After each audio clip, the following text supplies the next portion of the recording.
Hello friends, இந்த வீடியோவில் test 3க்கான முக்கியமான வினாக்கள் பார்க்கலாம்.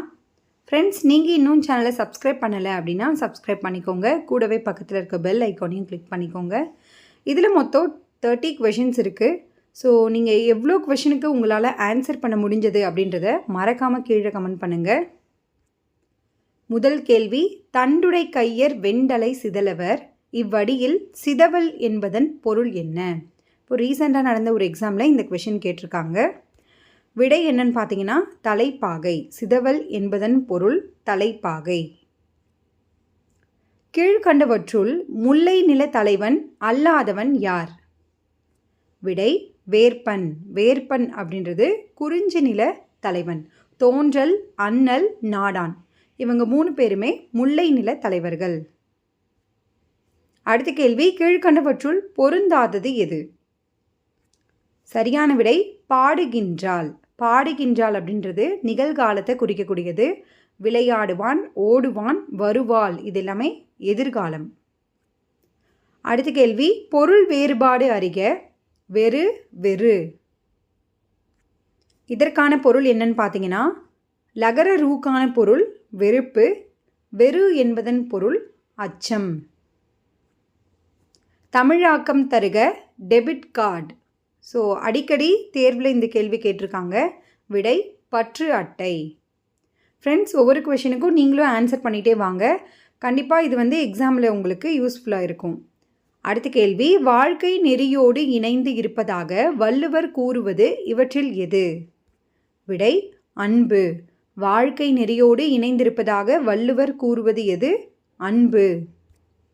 அடுத்த கேள்வி, சி என்ற ஓரெழுத்து ஒரு மொழியின் எதிர் சொல் என்ன? சரியான விடை புகழ்ச்சி. சி என்பதன் பொருள் என்னன்னு பார்த்தீங்கன்னா இகழ்ச்சி. இங்கே எதிர் சொல் கேட்டிருக்காங்க. ஸோ விடை புகழ்ச்சி.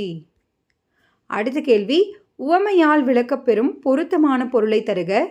கடுக்காய் கொடுத்தல். இதற்கான பொருள் என்னன்னு பார்த்தீங்கன்னா ஏமாற்றுதல். உவமையால் விளக்கப்பெறும் பொருத்தமான பொருளை தருக அப்படின்னு கட்டாயம் 1 அல்லது 2 கேள்விகள் வரும். ப்ராக்டிஸ் பண்ணிக்கோங்க ஃப்ரெண்ட்ஸ். அடுத்த கேள்வி, நந்தினி பாடம் கற்பித்தாள் என்பது எவ்வகை வாக்கியம்? சரியான விடை பிறவினை வாக்கியம். நந்தினி பாடம் கற்பித்தாள் பிறவினை வாக்கியம். அடுத்த கேள்வி, பிற்பகல் 2 மணி முதல் மாலை 6 மணி வரை எவ்வாறு அழைக்கப்படுகிறது? இந்த காலம் எவ்வாறு அழைக்கப்படுகிறது? ஏற்பாடு. ஞாயிறு மறையக்கூடிய காலம் ஏற்பாடு. இது எல் கூட்டல் பாடு என்று பிரியும். ஸோ இந்த பிரிப்பு முறையும் எக்ஸாமில் கேட்டிருக்காங்க, பார்த்துக்கோங்க. ஔகார குறுக்கம் சொல்லின் முதலில் வரும்போது அதன் மாத்திரை அளவு என்ன? ஔகார குறுக்கம் சொல்லின் முதல்ல மட்டும்தான் வரும். அப்போது அது 1.5 மாத்திரை அளவாக குறைந்து ஒழிக்கும். ஸோ இதுவும் கேட்டிருக்காங்க ஃப்ரெண்ட்ஸ். ஔகார சொல்லின் முதலில் மட்டுமே வரக்கூடிய குறுக்கம் எது அப்படின்னு கேட்டிருக்காங்க. ஔகார குறுக்கம். அடுத்த கேள்வி, சிற்றில் நற்றூன் பற்றி நின்மகன் யாண்டுளனோ என்று கூறியவர் யார்? விடை காவற்பெண்டு. இந்த வரிகள் எந்த நூலில் இடம்பெற்றிருக்கு அப்படின்னு கீழே கமெண்ட் பண்ணுங்கள். சிற்றில் நற்றூன் பற்றி நின்மகன் யாண்டுளனோ என்று கூறியவர் காவற்பெண்டு. அடுத்த கேள்வி, கீழ்கண்டவற்றுள் தவறான இணையை தேர்ந்தெடு. விடை ஆப்ஷன் டி. உஷார் என்பதன் பொருள் என்னன்னு பார்த்தீங்கன்னா எச்சரிக்கை. கஜானா கருவூலம், காகிதம் தாள், தர்ணா ஆர்ப்பாட்டம். ஸோ ரைட் சைடில் இருக்கிறது எல்லாமே தமிழ் சொற்கள். ஸோ இப்போ பார்த்தீங்கன்னா இது நம்மளுக்கு எங்கே யூஸ் ஆகும் அப்படின்னா ஒரு சென்டென்ஸில் கஜானா காகிதம் அப்படின்லாம் இருந்ததுன்னா அதெல்லாம் நீங்கள் ஒமிட் பண்ணிவிட்டு சரியான தமிழ் சொல் இருக்கக்கூடிய எக்ஸாம்பிள் தாள், ஆர்ப்பாட்டம் அந்த மாதிரியான வார்த்தைகளை நீங்கள் தேர்ந்தெடுக்கணும். முக்கியமானது, பார்த்துக்கோங்க ஃப்ரெண்ட்ஸ். அடுத்த கேள்வி, உவேசா பிறந்த ஊர் எது? சரியான விடை திருவாரூர். திருவாரூரில் இருக்கக்கூடிய உத்தமதானபுரம் என்பதுதான் உவேசா பிறந்த ஊர். உத்தமதானபுரம் வேங்கட சுப்புவின் மகன் சுவாமிநாதன் என்பதுதான் இவருடைய முழு பெயர். அடுத்த கேள்வி, கீழ்கண்டவற்றுள் தவறான இணை எது? சொற்கள், அவை சார்ந்த மொழி. லெஃப்ட் சைடில் இருக்கக்கூடியது சொற்கள், அவை சார்ந்த மொழி ரைட் சைடில் இருக்குது. இதற்கான விடை என்னன்னு பார்க்கலாம். Option D. கடுதாசி என்பதன் எந்த மொழி சார்ந்த சொல் அப்படின்னு பார்த்தீங்கன்னா போர்ச்சுகீசியம். அலமாரி போர்ச்சுகீசியம், ரூபாய் இந்துஸ்தானி, பீரோ அப்படின்றது ஃப்ரெஞ்சு வார்த்தை.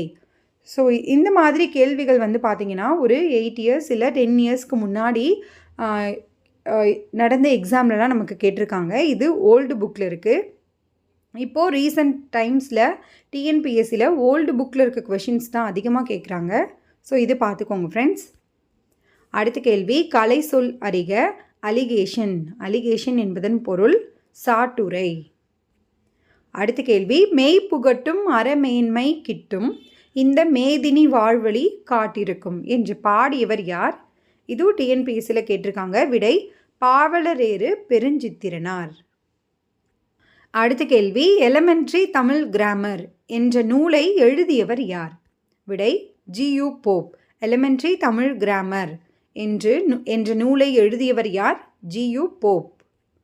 அடுத்த கேள்வி, நாலடியார் நூலை முப்பாலாக பகுத்தவர் யார்? மிக முக்கியமான கேள்வி இது. விடை தர்மர். நாலடியார் நூலை தொகுத்தவர் யார்னு பார்த்தீங்கன்னா பதுமனார். அதனை முப்பாலாக பகுத்தவர் தர்மர். அடுத்த கேள்வி, உலக வசனம் என்று அழைக்கப்படும் நூல் எது? மிக முக்கியமான கேள்வி இது. விடை பழமொழி 400. உலக வசனம் என்று அழைக்கப்படுவது பழமொழி 400. மேலும் மூதுரை, முதுமொழி என்ற சிறப்பு பெயரையும் பெற்றுள்ளது. அடுத்த கேள்வி, ஞான உபதேசம் என்ற நூலின் ஆசிரியர் யார்? மோஸ்ட் ரிப்பீட்டட் கொஷின் இது. விடை வீரமாமுனிவர். பொறுத்துகளை அப்புறம் செப்பரேட்டாக ஒரு கொஷினில் அந்த மாதிரி டைப்பில் கூட இந்த கொஷினை அடிக்கடி கேட்டிருக்காங்க. ஞான உபதேசம் வீரமாமுனிவர். அடுத்த கேள்வி, முதுமொழி காஞ்சியில் உள்ள 10களில் தவறானது எது? முதுமொழி காஞ்சியில் மொத்தம் 100 பாடல்கள் இருக்கும்.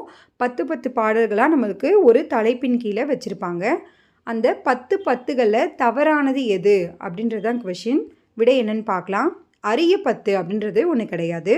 சிறந்த 10, இல்லை 10, எளிய 10, அறிவு, பொய், பழியா, தூவா, நல் கூர்ந்த, அல்ல 10, தண்டா 10 ஆகிய 10 தலைப்புகள் கீழே தான் இது பிரிக்கப்பட்டிருக்கு. இந்த மாதிரி அவுட் சோர்ஸ்லேருந்தும் படிக்கணுமா அப்படின்னு கேட்டிங்கன்னா கட்டாயம் படிக்கணும். ஏன்னா பெஸ்ட்டு எக்ஸாம்பிள் எதை சொல்லலாம் அப்படின்னு பார்த்தீங்கன்னா ரீசெண்டாக நடந்த குரூப் 2A மெயின்ஸ். சில கொஷின்ஸ் தமிழில் பார்த்தீங்கன்னா ரொம்ப டிஃபிகல்ட்டாக கேட்டிருந்தாங்க பழைய பாட புத்தகத்திலேருந்து. அதே மாதிரி 2A மெயின்ஸ் ஜிஎஸ் பார்த்தீங்கன்னா சிலபஸ் தமிழ்நாடு தான். ஆனால் இந்தியா லெவலில் இருக்கக்கூடிய கொஷின்ஸும் நமக்கு அதிகமாக கேட்டிருந்தாங்க. ஸோ இந்த குரூப் 4 எப்படி இருக்கும் அப்படின்றது நமக்கு தெரியாது. ஏன்னா சிலபஸ் சேஞ்ச் பண்ணியிருக்காங்க. உங்களால் எவ்வளோ இன்ஃபர்மேஷன் தெரிஞ்சுக்க முடியுமோ அவ்வளோ இன்ஃபர்மேஷன் தெரிஞ்சுக்கிட்டு அதுக்கப்புறம் எக்ஸாம் போய் அட்டன் பண்ணுங்கள். இதை மிஸ் பண்ணிட்டா அடுத்த எக்ஸாம் எப்போ கண்டக்ட் பண்ணுறாங்களோ அது வரைக்கும் நம்ம வெயிட் பண்ணணும். ஸோ அப்போ படிக்கும் போதே நிறைய விஷயம் நம்ம தெரிஞ்சுக்கிட்டோம் அப்படின்னா இந்த ஒரு அட்டம்ப்ட்லேயே நம்ம கிளியர் பண்ணிடலாம். ஸோ அடுத்த கொஷின் பார்க்கலாம் ஃப்ரெண்ட்ஸ். தவறான இணையை தேர்ந்தெடு.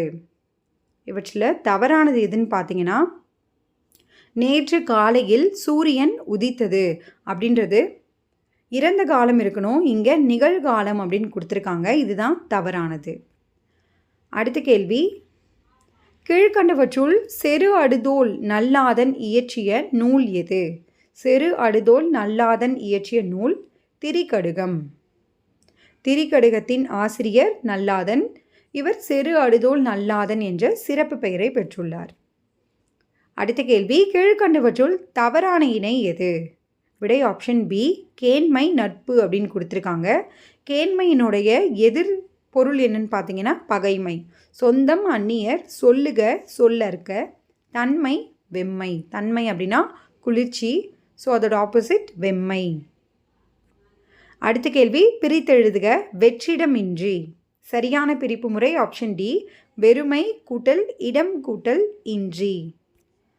அடுத்த கேள்வி, மாமரம் இலக்கண குறிப்பு தருக. விடை இரு பெயரொட்டு பண்பு தொகை.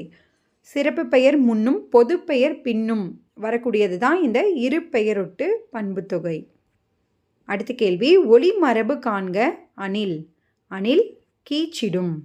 ஆந்தை அலரும். பசு கதரும். குரங்கு அலப்பும்.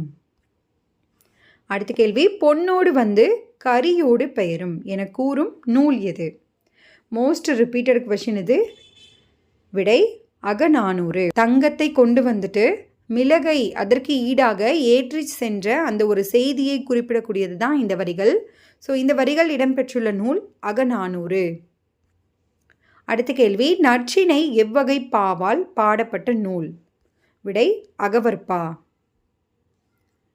இப்போ உங்களுக்கான கேள்வி பார்க்கலாம் ஃப்ரெண்ட்ஸ். கற்றல் என்பதன் வேர் சொல் காண்க. இதற்கான பதிலை கீழே கமெண்ட் பண்ணுங்கள். நீங்கள் எவ்வளோ மார்க் ஸ்கோர் பண்ணீங்க அப்படின்றதையும் மறக்காமல் கீழே கமெண்ட் பண்ணுங்கள். தேங்க்யூ.